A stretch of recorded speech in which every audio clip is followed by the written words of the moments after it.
व्रत का सबसे पहला नियम, एकादशी व्रत का सबसे पहला नियम है कि आप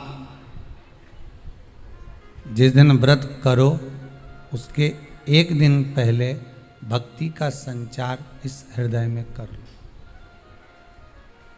भक्ति का संचार इस हृदय में कर लीजिए। जिस दिन आप व्रत करो, जैसे एकादशी का व्रत कर रहे हो तो दशमी के दिन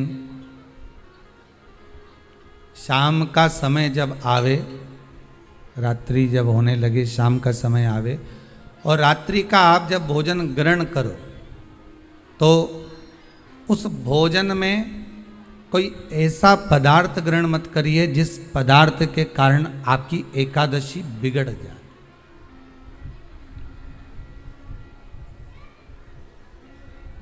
कोई बेकार भोजन हमें ग्रहण नहीं करना,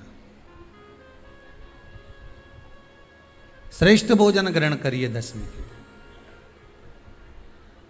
और एकादशी का दूसरा नियम बहुत ध्यान से सुनिएगा। जिस दिन आपकी एकादशी का व्रत हो उस दिन प्रयास करिएगा कि अपने हाथ से किसी भी वृक्ष की कोई पत्ती टूटे ना। अपने हाथ से किसी भी वृक्ष की, पौधे की, किसी भी वृक्ष की पत्ती अपने हाथ से ना टूटे।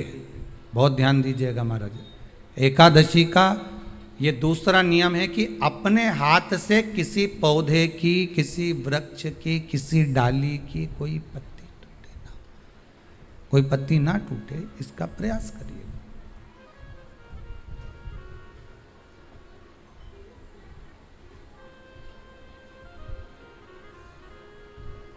कितना सुंदर व्याख्यान कहा है, कितना सुंदर वर्णन है महाराज कि मात्र एकादशी का व्रत कर लेने पर, मात्र एकादशी का व्रत कर लेने पर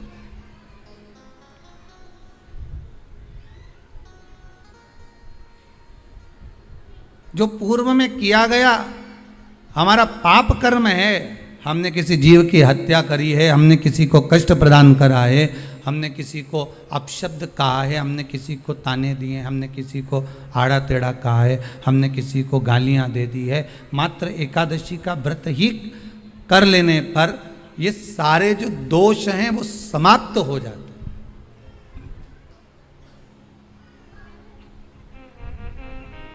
सारे दोष हमारे समाप्ति पर आ जाते हैं।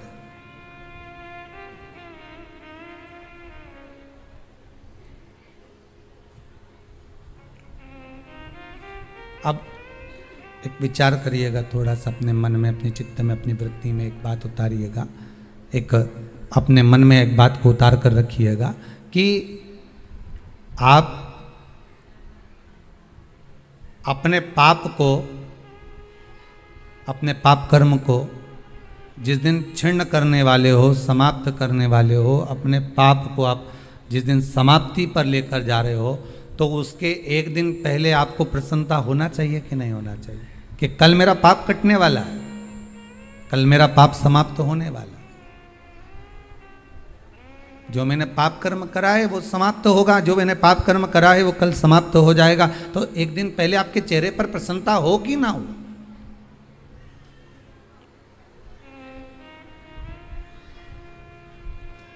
और चेहरे पर वो प्रसन्नता आपके आना चाहिए कि कल मेरा एकादशी का व्रत है, आज दशमी है, कल एकादशी का व्रत है, तो कल मेरी जब एकादशी का व्रत रहेगा तो मेरा ना जाने कितना कितना पाप, कितना कितना असत्य, कितना कितना झूठ, कितना कितना प्रपंच वो समाप्त हो जाएगा। इसमें मुझे प्रसन्नता हो, इसमें मुझे आनंदता हो।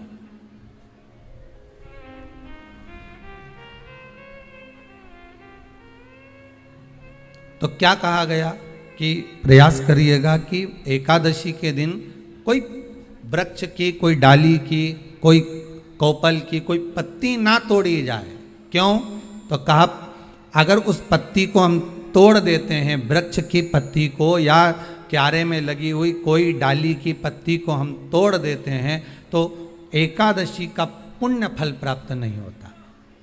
एकादशी का कोई फल हमारे खाते में नहीं जाता, पुण्य फल प्राप्त। अब फिर भले तुम चाहे तुमने मोरधन खाया हो, चाहे तुमने फिर चिप्स खाई हो, चाहे तुमने फिर व्रत का कितना ही सामान खा गए हो और तुमने सोचा कि आज मेरी एकादशी है, तो फिर उसका कोई फल प्राप्त नहीं है, उसका कोई सुख प्राप्त नहीं है आपको, फिर उसका कोई आनंद प्राप्त नहीं है आपको, फिर उसमें कोई आनंद की अनुभूति आपको नहीं मिल रही है।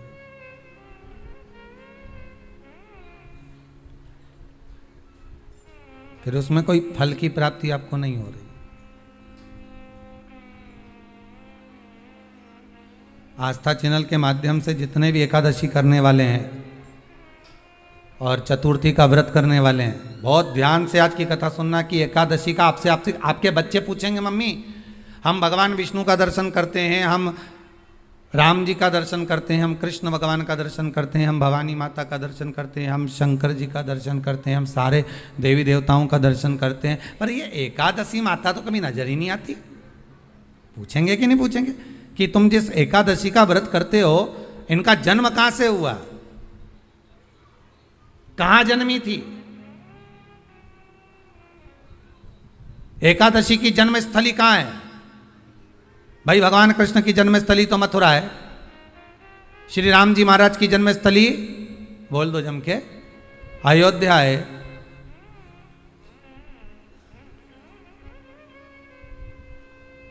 कोई आपसे पूछ ले कि एकादशी की जन्मस्थली कहाँ है, तो आधे लोग तो बाल खुजाने में लग जाएंगे कि एकादशी आखिर पैदा कहाँ हुई थी, जन्म कहाँ लिया था, इसका जन्म हुआ कहाँ था, कहाँ जन्मी थी ये।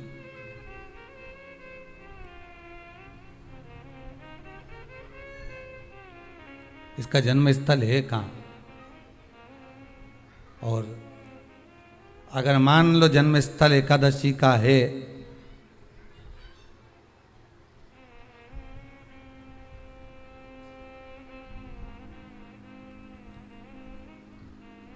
और एकादशी अगर जन्मी है, उसका जन्म हुआ है और दुनिया के लोग इतना व्रत करते हैं, उपवास करते हैं, तो फिर इसका जन्म स्थल कहां होगा? तो कहा इसका जो जन्म स्थल है वो बद्रीनाथ। कहां पर है? बद्रीनाथ। और उस बद्री विशाल में भी एक गुफा जिसका नाम है हेमवती। क्या नाम है? हेमवती। उस गुफा में एकादशी का जन्म स्थल है। बद्री विशाल में हेमवती गुफा, जो 12 योजन अंदर प्रवेश करने जितनी है, 12 योजन की गुफा के अंदर, हेमवती के अंदर एकादशी का प्रागट्य हुआ था, एकादशी का जन्म हुआ था।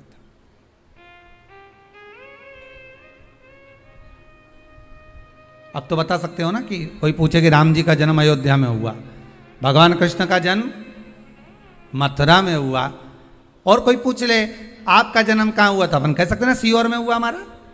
और आपसे कोई पूछे कहाँ हुए, तो कहीं इंदौर में हुए, कि देवास में हुए, कि भोपाल में हुए, कि मुंबई में हुए, कि पूना में हुए, आपका तो बता दोगे। पर बच्चे आपसे पूछ ले मम्मी तू इतनी एकादशी का व्रत करती है, एकादशी का तू व्रत करती है और सबको करा देती है कि वल्लभ कुल की एकादशी करो, भले बकरी जैसे चरो पर एकादशी करो, और सबको एकादशी कराया, तो कोई पूछ ले कि एकादशी का जन्म कहाँ हुआ था, तो आप कह सकते हो कि बद्री विशाल में, हेमावती में, बद्री विशाल के हेमवती गुफा के अंदर जो 12 योजन की गुफा है, उस गुफा में एकादशी का जन्म हुआ। कब हुआ?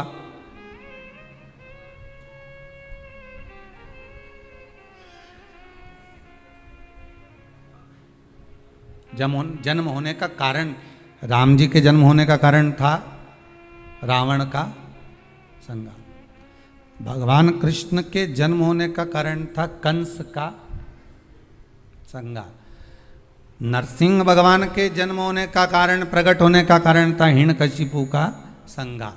वराह भगवान के प्रकट होने का कारण था कि पृथ्वी को जल पर लाकर ठहराना, हिरण्याक्ष का संहार।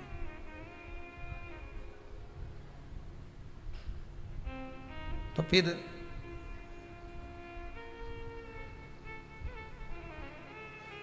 इसके जन्म का कारण क्या है?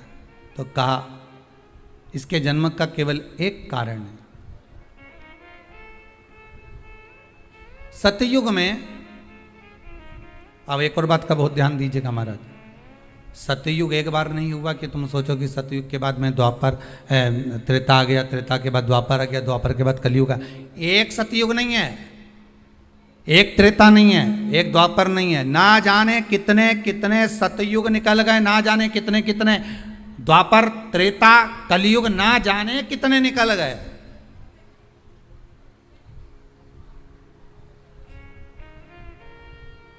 और आप और हम जैसे भी इस पृथ्वी पर ना जाने कितने, अरे जम के तो बोलो, निकल गए।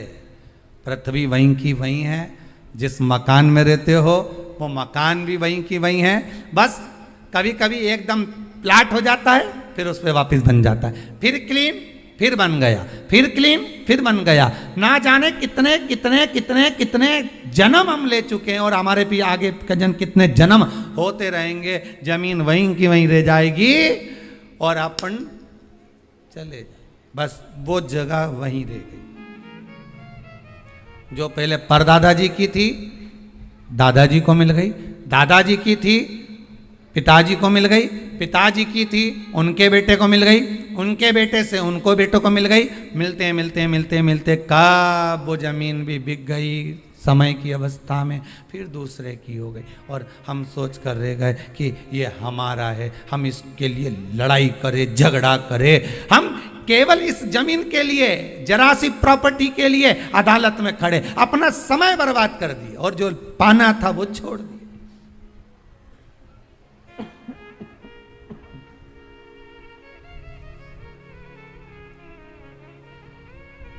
जो पाना था वो छोड़ दिया हमने।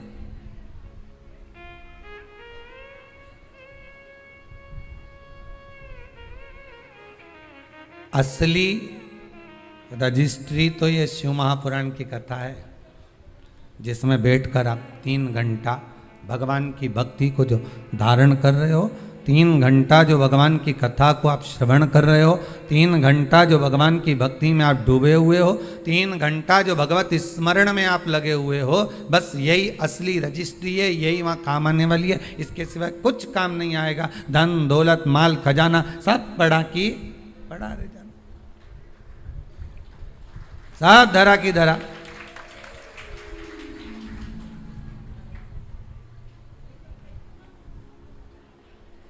रह गया।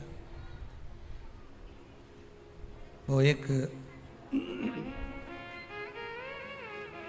लाइन आप लोग स्मरण करते होंगे,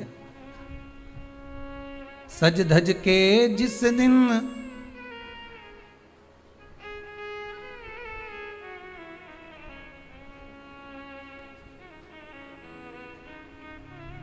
सज धज के जिस दिन मौत की शहजादी आएगी, न सोना काम आएगा न चांदी आएगा।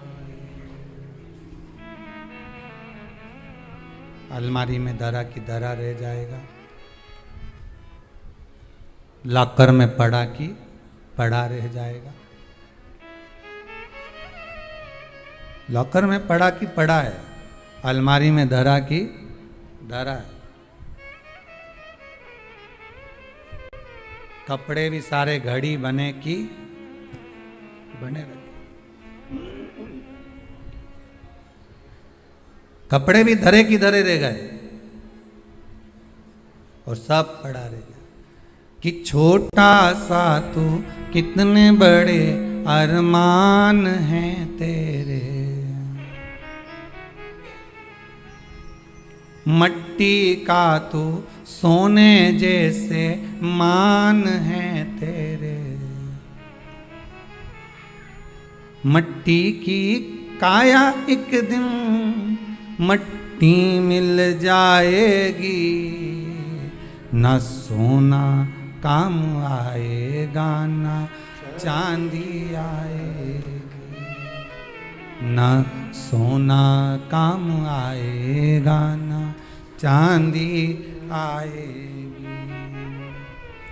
सज धज के जिस दिन मौत की सहजादी आएगी, ना सोना काम आएगा ना चांदी आएगी, ना सोना काम आएगा ना चांदी आएगी। सब पड़ा रह जाएगा, धरा की धरा रह जाएगा, सब पड़ा की पड़ा रह गया, जीव चला गया। झगड़ा करा, लड़ाई करी, विवाद करा, खूब झगड़े पर मिला क्या? इतनी सी जमीन है, इतनी।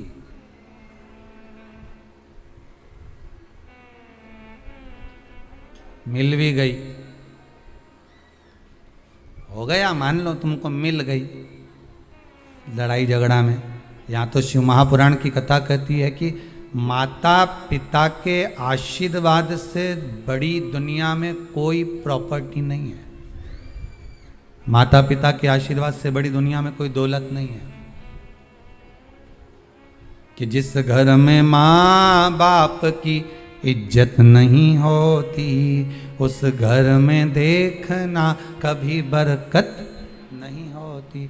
सही प्रॉपर्टी, सही जमीन, सही जायदाद, सही धन, सही दौलत, सही संपदा तो माता पिता का आशीर्वाद है।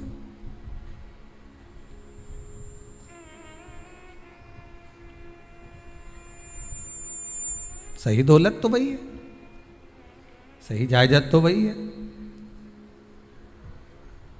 अब प्रयास करना एकादशी के दिन कोई पत्ती ना टूटे। अगर आपको तुलसी के दल की भी जरूरत है तो आप दूसरे से कह सकते हो कि मुझे तुलसी का दल ला दे।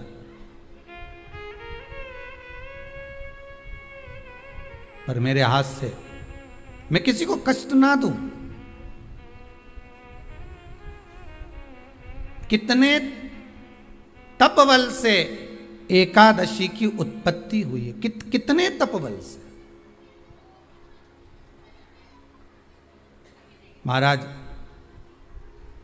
सतयुग एक नहीं आया, ना जाने कितने सतयुग आ गए। द्वापर एक नहीं आया, ना जाने कितने द्वापर। त्रेता एक नहीं, ना जाने कितने त्रेता। कलयुग ना जाने कितने हुए, और अपने जैसे भी ना जाने कितने। तो कभी कभी तुम अहंकार भी मत करना। अपने भीतर यह अभिमान नहीं आना चाहिए कि आपके बराबर कोई दान नहीं कर सकता। किसी के भीतर यह अहंकार ना आए कि हमारे बराबर कोई ये नहीं कर सकता, हमारे बराबर ये कोई बोल नहीं सकता, हमारे बराबर ये कोई होड़ नहीं कर सकता। नहीं नहीं, अहंकार को छोड़ दो।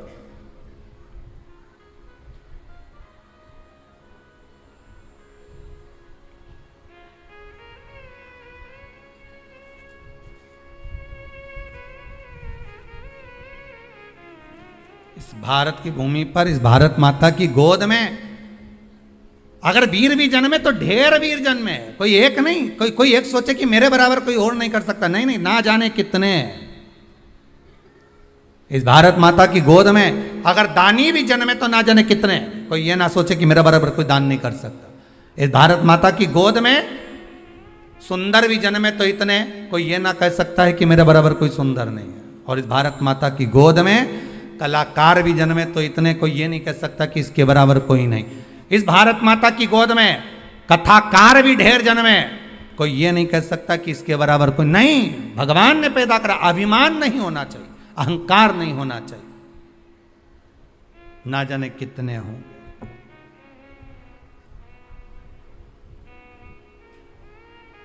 ना जाने कितने।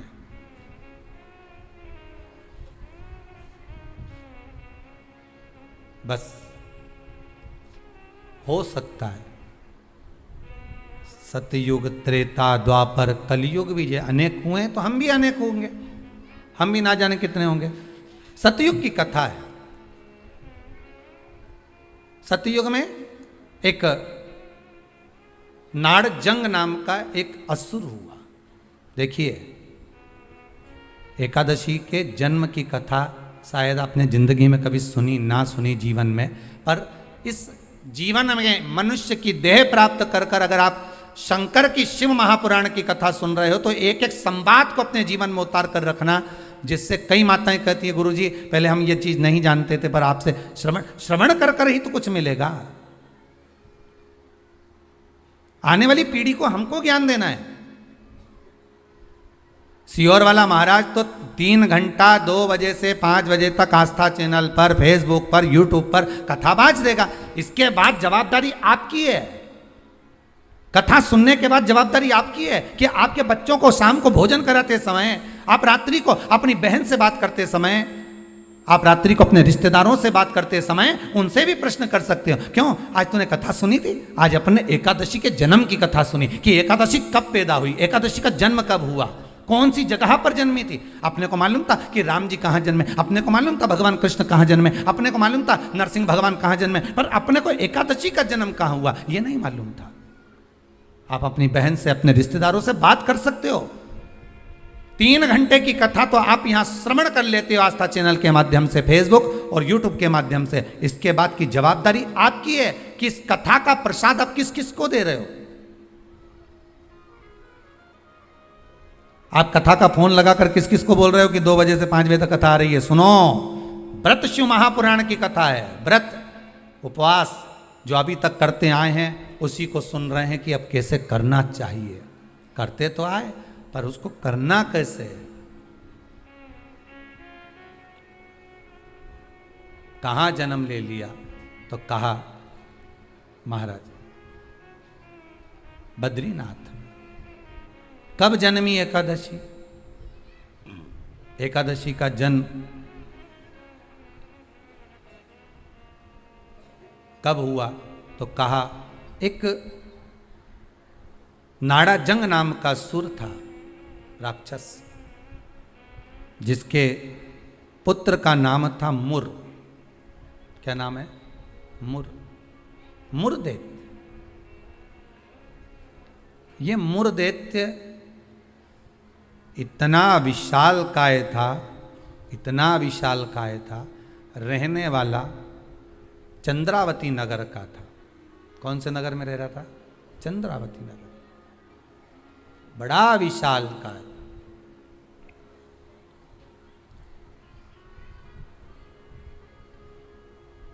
इसमें बल इतना था, इतना बल था कि एक दिन मुरदैत्य ने तप साधना कर कर, दान पुण्य कर कर, स्मरण कर कर सारा पुण्य अपने खाते में रख लिया। आपको कल कथा में कहा था, उद्यापन करना मतलब उतने व्रत का पुण्य अपने खाते में जमा कर लेना, फिर वो समाप्त नहीं हो सकता। उस पर सील ठप्पा लग गया मतलब ये प्रॉपर्टी तुम्हारी हो गई।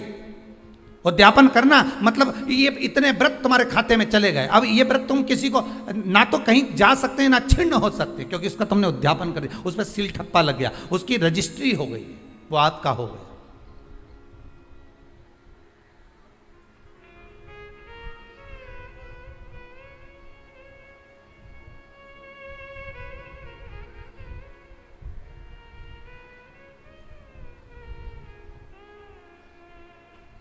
अब मुरदैत्य बड़ा उपद्री था, बड़ा उपद्री, इतना उपद्री, पर साथ में वो दान भी बहुत करता था, साथ में वो पुण्य भी बहुत करता था, सत्कर्म बहुत करता था। अब पर ये सब कुछ करने के साथ में वो पाप भी बहुत करता था।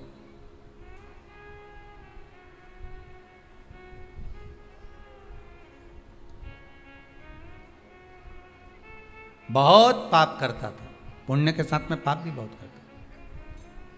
होता है व्यक्ति पुण्य के साथ में पाप कर भी देता है। शंकर जी के मंदिर में लोटा भर के पानी चढ़ाने गया और मन में विचार कर कर गया, बताओ अपने आप को कैसी इतर आ रही है। दूसरे को देख के अपन तुरंत उसी समय पे पाप कर लिया। बताओ अपने आप को कितनी इतर आ रही। अरे अरे वो इतरारे इतरान दे, तू तो अपना शंकर जी के जल चढ़ाने, हरि ओम बोलने, नमः शिवाय बोलने, अपने घर जा। तेरे को क्या करना कि इतरारी ने कई कर रही, वो करे करना। तुम तो शंकर जी भजो, शिव नाम जपो, शंकर का स्मरण करो और भगवान का भजन करके अपने घर जाओ बस।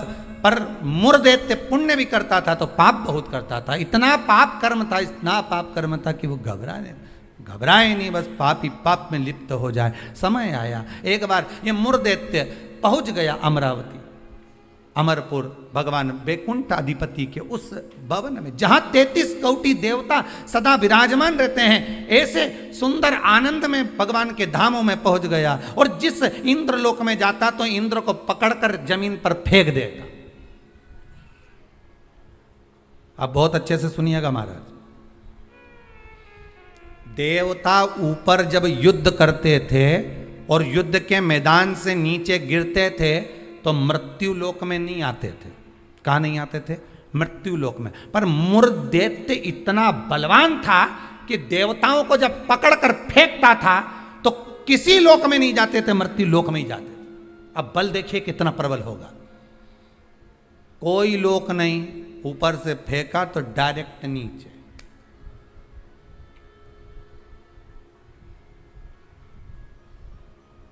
सीधे नीचे।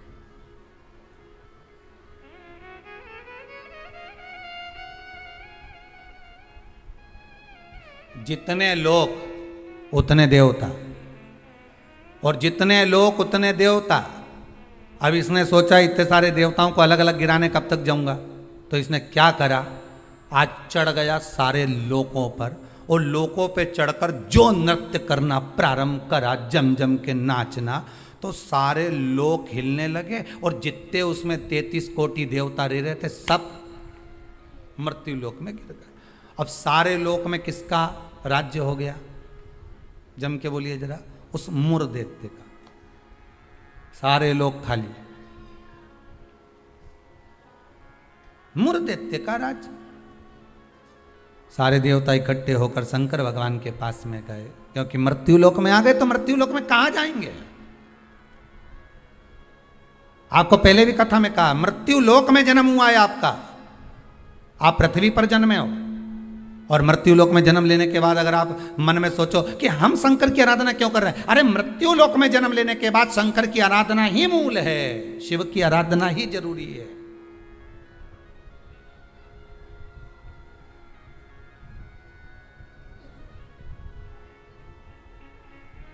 कहां जाएं, किससे कहें? वैकुंठ लोक के अधिपति भगवान विष्णु, ब्रह्मलोक के अधिपति भगवान ब्रह्मा, इंद्रलोक के अधिपति इंद्र, यमलोक के अधिपति यम, मृत्यु लोक के अधिपति महादेव है, भगवान शिव है। और अगर आप मृत्यु लोक में रह रहे हो तो आपके जीवन में अगर दुख है, तकलीफ है, कष्ट है, रोग है, बीमारी है, तकलीफ में हो तो शंकर की शरण में जाइए। सारे 33 कोटि देवताओं का चरित्र एकादशी के जन्म की कथा कर रही है, पद्म पुराण की कथा कर रही है, स्कंद पुराण की कथा कर रही है, शंकर की पावन कथा कर रही है कि देवता जब मृत्यु लोक में आ गए और मृत्यु लोक में आने के बाद उनको जब कष्ट हुआ, किसी देवता के पास नहीं गए, सबसे पहले शंकर जी के पास गए, क्योंकि जो करीब में होता है उसी को पुकारा जाता है। एक बहू पूना में रह रही है और एक बहू तुम्हारे साथ में रह रही है और तुम्हारा पेट दुख है या चक्कर आ रहे हैं तुमको, तो क्या पूना वाली को फोन लगा के बोलोगी बहुत चक्कर आ रहा है?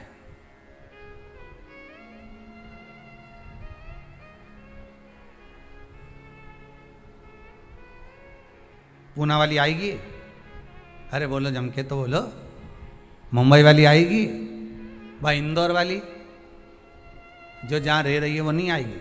और जो जिससे कहना था उससे तो कहा नहीं, जो पास में रह रही है जरा सी देर में आवाज लगा देती, दरवाजा भड़क देती, घंटी बजा देती, चिल्ला कर बोल देती, फोन कर देती, आवाज लगा देती और कह देती बेटा जल्दी आप, बहू दौड़ कर आ, दौड़ कर आ, दौड़ कर आ।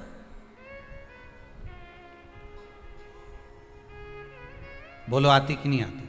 कितना भी झगड़ा हो, कितनी भी लड़ाई हो गई हो, तो भी किसी को तकलीफ में है तो ऐसी कोई बहू नहीं होती जो दौड़ कर ना आए। तकलीफ में होगी, भले कितना भी झगड़ा कराओ, कितनी भी लड़ाई करियो, कितना भी विवाद हो, दौड़ के आ गए और आई तुरंत। क्या हो गया मम्मी? बस मेरे को चक्कर आ रहा है। अब तुमने पूना वाली को बुलाया, इंदौर वाली के बुलाया, बड़नगर वाली के बुलाया, ने पीपर ठौन वाली के बुलाया, ने नीमच वाली के बुलाया,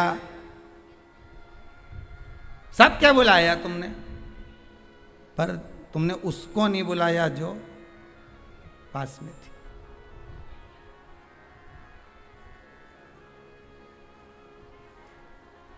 जो नजदीक में थी। मृत्यु लोक में जब देवता नीचे गिर गए तो इनके नजदीक में कौन थे? भगवान शंकर। जब शंकर भगवान नजदीक में थे तो सारे देवता शिव जी के पास दौड़ कर गए, भोलेनाथ जी के पास दौड़ कर जाकर हर हर महादेव, हर हर महादेव, हर हर महादेव। जैसे ही हर हर महादेव बोला, शंकर भगवान के नेत्र खुल गए। शिव जी ने पूछा कैसे आना हुआ ये तो बताओ। कहा महाराज जी ये वो मुर दैत्य ने हम सबको नीचे पटक दिया। अच्छा तो फिर क्या चाहते हो? बस उस मुर दैत्य का संहार कर दो। शंकर भगवान बोले मुर दैत्य का संहार मैं करूंगा?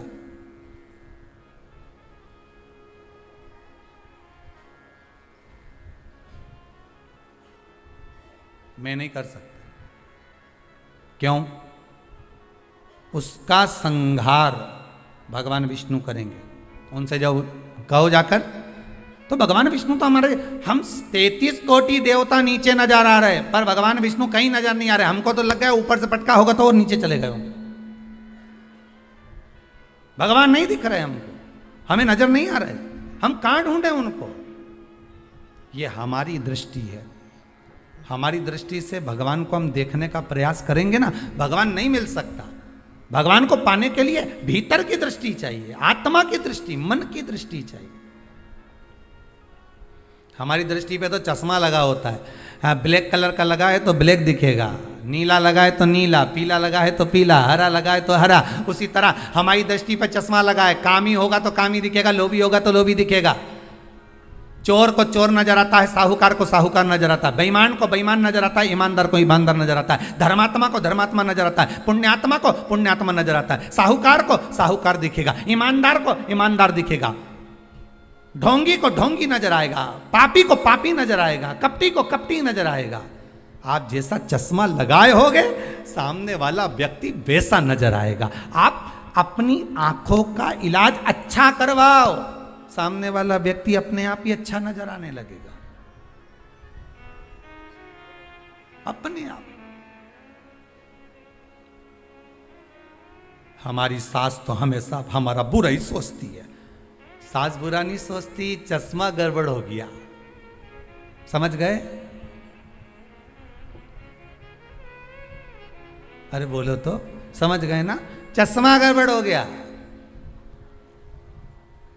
मतलब दृष्टि गड़बड़ हो गई। हमने देखा हमारी सास हमारा बुरा सोचती है, मतलब बुरे हम हैं, हम सोच रहे हैं बुरे। अगर अच्छा सोचते तो कह देते हाँ है तो सास ना, इन्होंने मेरे पति को जन्म दिया है, और मेरे पति को जन्म दिया। जब पति इतना प्रेम से मेरे से व्यवहार करे तो सास क्यों व्यवहार खराब करेगी? अरे बोलो तो, करेगी। जब पति तेरे लिए जेब में भर के गजक लाए, कुरकुरा लिया है, चिप्स लिया है, तब तूने एक बार भी नहीं किया कि बताओ मेरा क्या जो, तो कहे पति अच्छा है पर सास बुरी। नहीं नहीं, दृष्टि हमारी बुरी है, उसमें हमें सामने वाला व्यक्ति गलत नजर आ रहा है। हम अच्छा देखना प्रारंभ कर देंगे ना तो हमको अच्छा मिलने लगेगा। बुरा जो देखन में चला और बुरा न मिलया कोई, कौन मिला फिर बुरा? मन।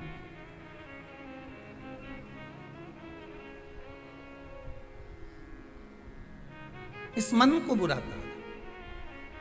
मैं नहीं मार सकता मुर्दैत्य को, भगवान विष्णु मारेंगे। भगवान विष्णु कहाँ मिलेंगे? क्षीर सागर में शयन कर रहे हैं, जाइए।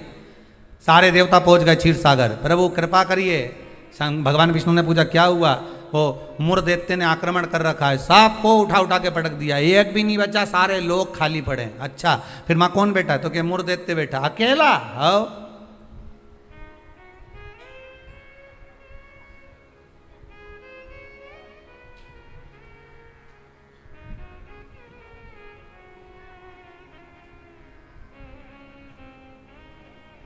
वो अकेला बैठा है। हाँ, भगवान विष्णु बोले आप चिंता मत करो, चलो चलो हमारे साथ। चंद्रावती नगर पर सारे 33 कोटि देवता आक्रमण कर दो। शंकर भगवान तो मुस्कुराने लगे। एक मुर्दैत्य के लिए 33 कोटि देवता अपना अपना लोक छोड़कर आ रहे हैं युद्ध करने के लिए। विचार करिएगा जरा। एक व्यक्ति की हस्ती मिटाने में, एक व्यक्ति की हस्ती मिटाने में ना जाने कितने लग जाते हैं नीचे गिराने में, ना जाने कितने।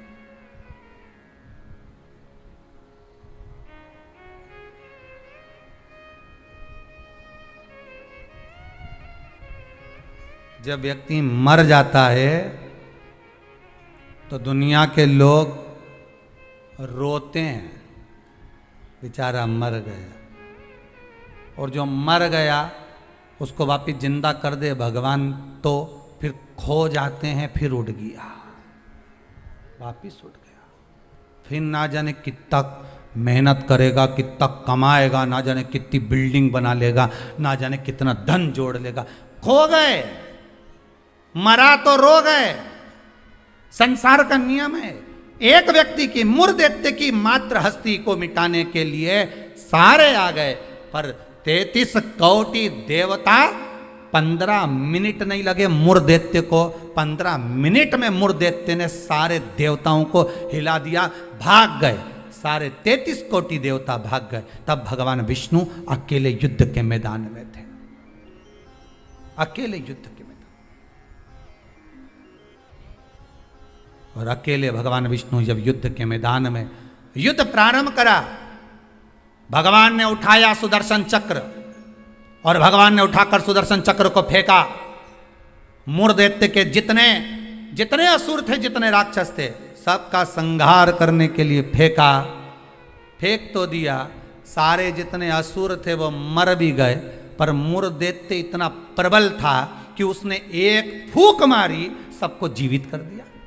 भगवान विष्णु आश्चर्य में पड़ गए, गजब गजब। ये एकादशी के जन्म की कथा है।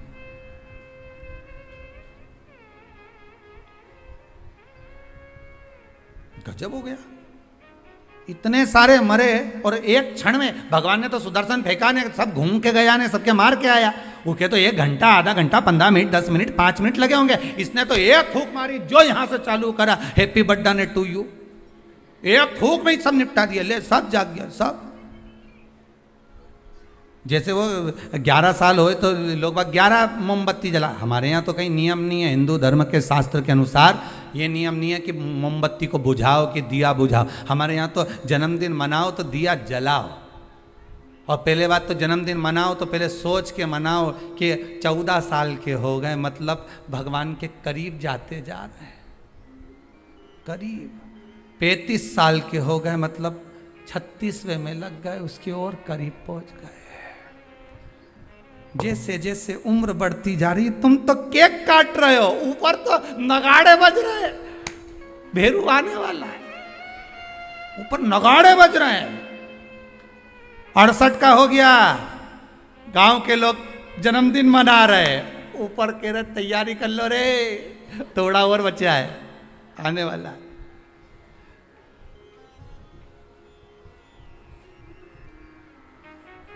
कई लोग पूछते हैं तो गुरुजी क्या हम जन्मदिन नहीं मनाए? हमने कहा मनाओ। तो आप तो ऐसा बोलते हो। हमने कहा जन्मदिन मनाना मतलब हम तो समझ जाते हैं कि ये जन्मदिन इसलिए मना रहे हो क्योंकि तुम्हें खुशी है भगवान के पास जाने की, इसलिए मना रहे हो कि अब हम भगवान की ओर करीब